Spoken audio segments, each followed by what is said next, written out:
Today on Larry King Now, meet Brent Morin, Chris D'Elia, and Ron Funches of Undateable. And it's like the blind leading the blind on dating. Have you always been single? I've been pretty He much has single. always been single. Yeah. It's so sad. What about you? Dude, everybody has Googleable stats. That's insane. You find a girl at a bar, you see her, and then you go home and you find her on the computer. Wait a minute, Chris. Wait a minute. If this took off, Undatable's become an enormous success. It's a 10-year run. Are you prepared for that as a life? Yes. And stand up.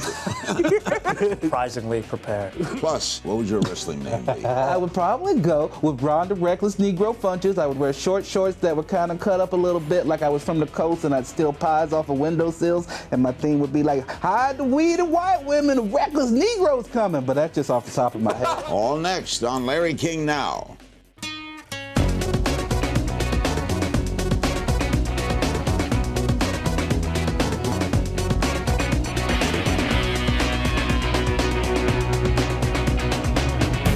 Welcome to Larry King Now, and we welcome the cast of Undateable to the show. Brent Morin, who plays Justin Carney, the lovable Kearney, I loser. thought was right. Kearney is like, okay, don't correct me already. I get nervous when you do that. He's a bar owner needing a little help in the love department. Chris D'Elia, a return visit for Chris. He plays ladies' man Danny Burton, Justin's roommate, and a guy who likes to dole out dating advice to Justin and his friends. And Ron Funches, the shy guy. He don't look shy, but he's shy. He plays Shelley, a die-hard Detroit sports fan and a regular at Justin's bar. Undateable, it's also unbeatable, airs Thursday nights at 9 and 9:30. They do it back-to-back on NBC through July 3rd. To set up the premise of Undateable, we have a clip for you from your showrunner, Bill Lawrence, who was a guest. We did a showrunners week. Bill was a guest, and he talked about your show. Watch. So Undateable is really just an excuse to put four stunningly talented young stand-ups together in front of a live audience, you know, and it's a throwback show. It's throwback as they come. It's not crass or crude, but it's just a... What's its concept? Bunch of friends that hang out in a bar. The pitch Four is... guys? It's four guys, one girl hang out in a bar. You know, so the pitch of the show was we all go through undateable periods in our life, and it's about a group of friends that have not been able to get out of theirs. Well, he looked a little bored, didn't he? I've heard that so many times. Why am I here, right? And how did this show come about for you? How did it come to you, Brett? Well, I met Bill Lawrence through stand-up, and one of his assistants saw me. And then stand-up? Yes. And then I was actually production assistant at Conan at the time. Oh. So I would run into you. I used to have to stand in for you when you do bits with Conan. Oh, I did a lot of bits with Conan. Yeah, and we hit it off, and he came out to a show, and Rick Glassman, who's not here, was on the show, and he met Rick, and then I talked about Chris, and he met Chris. Well, he already knew who Chris was. And it kind of just started to snowball. He had this show that he was working on that he was really open in the casting process about. He's like, listen, you guys are funny, just try to make it funnier and figure it out, find your own voice in it, which is the best way to audition, I think. Is this kind of an updated Odd Couple? Yeah. It is. Yeah, because it's like the blind leading the blind on dating. How did you get the part, Ron? I just a lot of auditioning. I went the classic route. I just read about it from my manager. They said it was just a shy, overweight African-American character whose charm came out when he was performing. I said, that's me. Let me go get that. Who does your hair? Just nature. You promoted the show, I understand, a little differently. You went on a 10-city stand-up tour, the three of you? The four of you? Yeah, four of us, yeah. Did stand-up? You all together? Yeah, it was part of our grassroots marketing idea. And we just hit all the different... Is it bad to have to search for the word? Yeah. So you've known each other for years. I've known him for... Since I was 19, I can't don't say teenager. It sounds creepy that way. Or it just sounds like 19. Maybe you mentored. Maybe you're really old. That would be and up I'm to just you. a really strung-out 21-year-old. Am I your mentor? Ron, am I his mentor? I think you're his mentor. Does the show work with a studio audience? Yeah. Yes. Has to if you stand up comedy. Yeah, it's cool. You need that reverb, that energy, right? That is cool. Yeah, the give and take with the audience is a lot of fun. And when you call it undateable, yeah, are you undateable on the show? Is that it? You don't get girls? Yeah. Well, Ron doesn't get girls. I know. It's hard to believe. I can't believe. They're dorks on the show, and I'm kind of the cool guy, but I keep people at arm's length so girls don't like me for longer than 2 nights, you know? So, You've been on my show before, and you had this to say, Chris, we're going to play this. You had this to say about working with Brent. Watch. the other guy is Brent Morin, which is actually really cool. He used to open for me on the road. And Really? yeah, he got the part first. He auditioned for it, the number 2 lead, and then they offered me the number 1 lead, and I called him up and I was like, hey, you're not going anywhere without me. Are you real friends? Yeah, we're real friends, and See, now we're here right now. yeah, You're this is not even doing exactly this how without he. me. Nope. this Is your exactly real life what he wanted. relationship similar to the show's? I mean, it's definitely heightened. Yeah. I do help him with that. very You similar. don't help me with It's those very things. similar, he says. I tried to get them to take a picture together today with Brent in maybe a little bit of a compromising position with Chris, and he wouldn't do it because he didn't want to be perceived as less than. Is it a comfort for you, Brent, to have Chris there? It is, especially this was like my first thing. Like I said, I was a production assistant on Conan, so. What's it like being on now? What's it like? Oh yeah, well it's amazing. How It's do you a nice like it? full circle. It's great, you know. Now people recognize him and they don't think he's Bill No, Paxton nobody recognizes me anymore. I look too much like an everyday white guy. You know, the transition stand-up to acting, Milton Berle once told me that all stand-ups are actors. Because you go on stage cold, on stage alone, you're in a character, playing a character. Doesn't matter what's happening to you in life, you got to be funny. Right. Yeah. Right? There is a form of acting. Do you see the difference? Or the sameness? The difference that, for me, being on a show is the fact that you have to rely on other people and cues. You know, it's not just you talking, but the cool thing about that with us is that we all know each other and are really comfortable with each other and have a shorthand. And so we kind of know when each other is going to do something, you know what I mean? So Look very thoughtful, Brent. Well, I was just thinking about what he was thoughtful saying. I was going with it for a second here. Do you like He's right. acting? I love acting, and I think that doing a multicam sitcom for comedians is a perfect transition because we're feeding off a live audience. There's multiple times Chris and I will be in a scene, and he'll get a big laugh, and then I'll be like, no, I want to get a big laugh, and then he'll get a big laugh after that. and that's when it ends. You like acting? I love acting. Is this your first time acting? I've acted in some smaller things. I had a small part in The New Girl and then a couple other roles, but this is my first bigger role, and I love it. It's like a stand-up's like my first kid, but this is like the second kid that I didn't know I was also going to love just as much. The guys and their musical talents when we get back. Hey, Brett, Justin and I think that you should ask Steve out, so I called him and told him to come here. He's coming tonight. What have you done? I cannot ask Steve out because Steve is an electrician and I am a bartender, and those are very manly jobs. So who's going to wear the pants in that relationship? Hopefully nobody.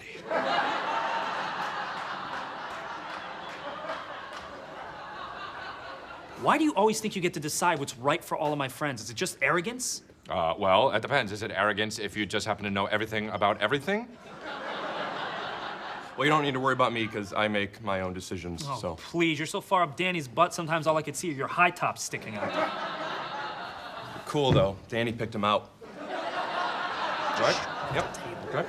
And Shell, I don't blame you for falling under his spell, okay? You're the most easily influenced person I know. No, I'm not. I think you are. You might be right. Look, this is a sensitive time for Brett. We've been best friends since we were 18. You know what? I think I know him pretty well, too. Oh, really? What's his last name? Favre. You think his name is Brett Favre? Okay, well, that's a football player. I realized when I said it. I don't follow football. Anyway, look. Brett just needs a push. He hates to be pushed. He fired his trainer for making him exercise. Oh, I get that. My motto is no pain. Let's get high and eat pizza.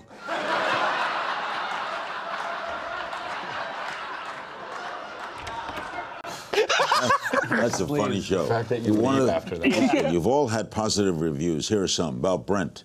It's surprising to learn that Undateable is Morin's first role acting gig, given how much versatility he brings to the role. The Huffington Post said that. Chris, San Francisco Chronicle. Delia is the kind of offbeat talent TV always tries and mostly fails to harness. And about Ron, the AV Club said Ron Funches is a comedy assassin. Wow. That was the best one. Definitely the best one. I never heard it put that wild. You sing, Brent, in the episodes? I do. Bill Lawrence seems to want me to sing in pretty much every episode, so I happen to. You're a rapper. Will we see that on the show? No. No. You're a white rapper. I am white, and You're the one. yeah, Oh, you're not. Isn't your buddy a rapper? yeah, Chank Smith. Yeah, Chank Smith is. Hey, Brent, we actually found a video on YouTube you boy. posted a few years ago. Let's watch that. This is Brent Morin, reading for the Book of Mormon. Gonna sing for the Book of Mormon. All right. I'm Brent Morin, and I'm getting ready to read the Book of Mormon. Are you? My name is Brent Morin, and I'm gonna sing a song called "Man Up" from the Book of Mormon. Some just hear it. I'm Brent Morin, and here are. Oh, you are putting words together today.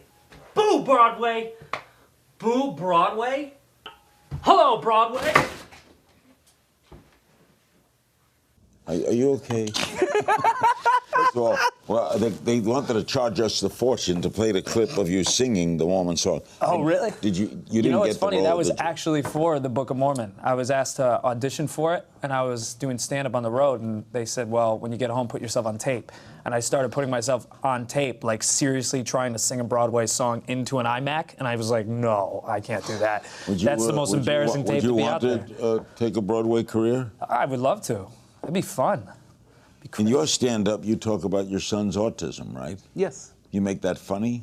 I think so. I hope so. How do you make autism funny? Well, I don't think I focus on the diagnosis or the things associated with it. I just say, this is my son. These are some of the things that he does. It's a big part of my life. And I just use that as part of the humor. How old is he? He's 11 now. Is he doing better? Yeah, he's doing great. He's a wonderful kid. He's happy, healthy, and very affectionate. Yeah, what's scarier for you, doing this in front of a live audience acting or standing up on stand-up? Ooh. Well, stand-up's definitely harder. Scary is. But Oh, maybe scary's the wrong word. Yeah, well, it. it's because we feed off it. You know what I mean? It's like we kind of. It's like What makes you more anxious? I get more excited and charged to do stand-up. Me too. Always, because that's me, and nobody can filter what you're going to say. I think the scariest thing is thinking about trying to get a real job, right? Like, what would we do? If, Yeah, please laugh. yeah. If this took off and Undateable's become enormous success, it's a 10-year run, it's Seinfeld. Are you prepared for that as a life? In other words, you're now sitcom actors. Yes. And stand-up. Surprisingly prepared. I don't want anybody to ever know me as anything more than a stand-up. I want that to me. That's what I want to do always, and I would like to be known as a stand-up. The guys will give dating advice to some of our staff. Nice. Really, right after this. We're back with Brent, Chris, and Ron, the stars of Undateable. This airs on NBC Thursday nights at back-to-back 9 and 9:30 Eastern Time. How'd you get the job with Conan? I knew a director who used to direct the late night shows, and I would just do chores around her house and like help build a deck for her pool, just anything to pass the resume off when I was in college, and she did. And it was, I mean, they took me right in because they Great loved guy her. to work for, though. Everybody there is like a second family. Yeah, they are. Yeah, Ron, so- you're a newcomer to LA. You're from Portland, Oregon? Yes, sir. What brought you here? I just had reached the limits of what I was going to do comedy-wise in Portland. Felt like this was the next step. And also my marriage was going to be over, so I needed a new place to live. So I figured, why not move to LA? Did you do a lot of comedy in Portland? Mm-hmm. Yes, sir. I like Portland. It's a great place. Rains a little, but a nice town. Absolutely. Chris, you grew up in the industry, right? Yeah. How so? My dad is a producer and he's a director, and he directs a lot of TV. And I was always around it. I kind of feel like there was nothing else I could do. Do you bring your own dating experiences to the show? Not as much. Not as much as stand-up. Stand-up, I Are definitely you all talk about single it. now? Yeah. Have you always been single? I've been pretty He much has single. always been single. Yeah. It's You so too. sad. What about you? Single? it's No, I sad. have relationships sometimes, but I'm single now. Yeah, that's so But sad. never married? That's even sadder. I was married. He was yeah. married. Yeah. Have a kid? Well, maybe I didn't want to say that, but yeah. I'll No, say he it, was but married. Yeah, I was married. Yeah. Do you have any Didn't children? work. I have no kids. No. Ron, you were married, have a child. We discussed that. But you're all single now. Yeah. Oh, yeah. So I don't know why. What's the single life like for you? Great. That's not what you said the other day. That's not I what don't you mind said it. the other day. I like being single. It could be frustrating though, right, dude? Yeah, it could be. There's some Okay, why? frustration. I don't know. Last time you were here, Chris, you said you were selfish. Yeah.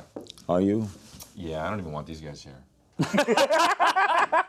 Are you going through a dateable or an undateable phase? Oh, right now I'm coming out of an undateable into an extremely dateable phase, thanks to this television show. How did you make that transition? Man, I just think a lot of it was just more confidence and being proud of myself, and then TV seems to be helping tremendously. I don't understand that. As long as you're on the right shows. Like Yeah. not I think women are attracted to the fact that you're seen and you're on and you. I think women are just attracted to people who are about things and that are doing things, and I wasn't about much before, and now I am.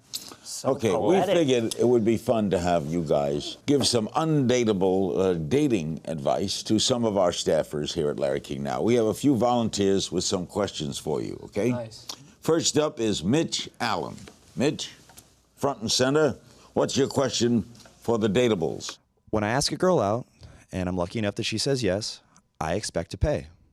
But if she asks me out, is it pretty safe to assume that I can just leave my wallet at home?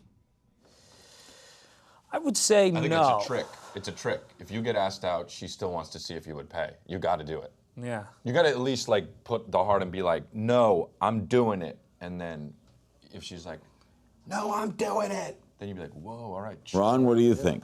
I pretty much agree. I always like to pay personally. I just like to treat people whether I'm asked out or not. But if they want to pitch in or go half or whatever, I'm good with that too. I come from a different age. I was never asked out. Yeah. You get asked out now, you guys? I think sometimes you do, but I also think chivalry isn't dead. So I think you you should should hold pay. the door and pay and Okay. be nice. Next. Thank you. Let's meet Alex Logan with his question. Good advice, guys. Hey. Okay. Hey guys, thanks for being here. So I met my girlfriend on the internet, and well, I can see you guys silently judging me. But you know, I feel like there's like a stigma against online dating, and you know, we all do it. When is the stigma? When are we going to get over the stigma? I think it's happening now. I've never met somebody in real life since 1995. Really? Yeah. You know, The internet's a social bar. Even if you meet somebody like kind of briefly, then you go like can Google them. Everybody has Googleable stats. That's insane. Yeah, Did you ever internet date? all the time. Yeah, You I'm did? like in the same boat as Chris. It's rare that I'll go to a bar and try to meet a girl, and I realized that recently I was at a bar and I was like, oh man, I don't remember the last time I've like. Happening. So when you meet them on the internet, what, you meet up people on the internet? Yeah, I mean, I don't What do you even do? drink, They so I don't go to type bars. in what happens? How does it? You find a girl at a bar, you see her, and then you go home and you find her on the computer. Wait a minute, Chris. Wait a minute. That's online stock. So you're telling me have no stigma, you all internet date. Yeah, 100%. No stigma. You got to do it. Do Enjoy it. it. In fact, date finally- somebody else. You got a girl, find haven't- someone else. Just date them all. Find a second one. Okay. We have Went an off the rails, intern Larry, I'm here, sorry. our intern, Thanks, guys. Thomas Treveley, the third questioner. These are all good-looking guys, by the way. Yeah. Thomas? Thank you. You guys, so I'm really into a little thing called S&M. Are you? Really? And- S&M. That's right. Okay. And the what's thing your is, question? my girlfriend thinks it's gross. So my question for you, Undateable, is should my love for nipple clamps be that much of a deal breaker? Well, let's bring it back to the other guy. Go to the internet. Isn't the S&M thing though? Does the fact that she thinks it's gross making you happy? Do you know what I mean? Are you like, ooh, you think it's gross? Awesome. Does that turn you on that she doesn't Because like then it? you just got a whole life of problems. I just want her to be happy. Okay, that's so sweet. You You're flipped it super on us. sweet. But also, I believe it's not going to work out. So you might as well, because you got to be you. If that's a big part of your life and that's who you are, you need to find someone that accepts you and your basic beliefs. So even if she's a nice girl, she probably is, she sounds lovely, it's probably going to still be a part of you, and you don't want to go run around doing it with somebody else if that's not part of your thing. If that's part of your thing, that's okay too. I have a question. If you introduce a sadist to a masochist, will the sadist harm the masochist, or would it be sadistic not to harm the masochist? Oh, we got to go to break. Thank you, guys. I thought that was a good question. What are the guys up to next? The game of If You Only Knew after this. We're back with segment 4 with Brent Morin, Chris D'Elia, and Ron Funches of the Undateable cast. What are your plans for the summer, by the way? Shows and hanging out at Chris's house. That's what Brent says. Yeah, We're even if he's not on there. The road. I'm gonna be hanging out with my son. We're gonna have a summer sun fun day. Time. How many shows will we see this season? 13 of us, of Undateable. And when do you know if you're renewed? I don't Good know. question. It's so unorthodox now, everything in TV. But I guess we'll find out when we find out. Can you call us and tell us? I'll let you know. That'd be great. I got it in. I'll let you know. I'll call you, Ron. Thank you. We now play a little game of If You Only Knew. You answered this the last time you were on the show, so this is for you. Okay. Remember the first girl you kissed? I remember the first girl you kissed. It was 4 weeks. Here we go. I think so. What Yes. was her name? Crystal. How Were old you were you? drunk at 13? It was How do you first not grade. remember? First grade? Yeah. Where was it? It was in elementary school. It was on the bus. What school? Pleasant Valley High School. Pleasant Valley High School in first grade. No, Pleasant Valley Elementary. Where is Pleasant Valley? Connecticut.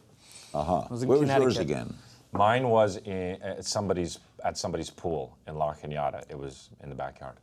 How old were you?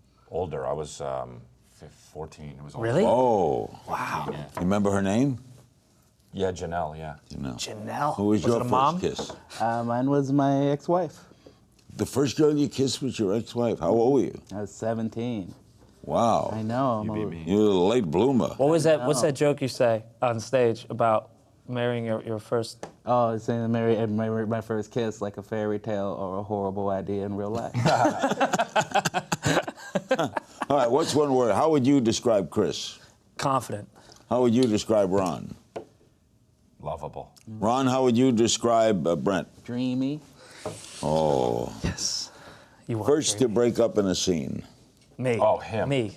100%. Yeah? 100%. You have to do a lot of retakes? Oh yeah, I'm breaking They up leave right it in now just now. talking about it.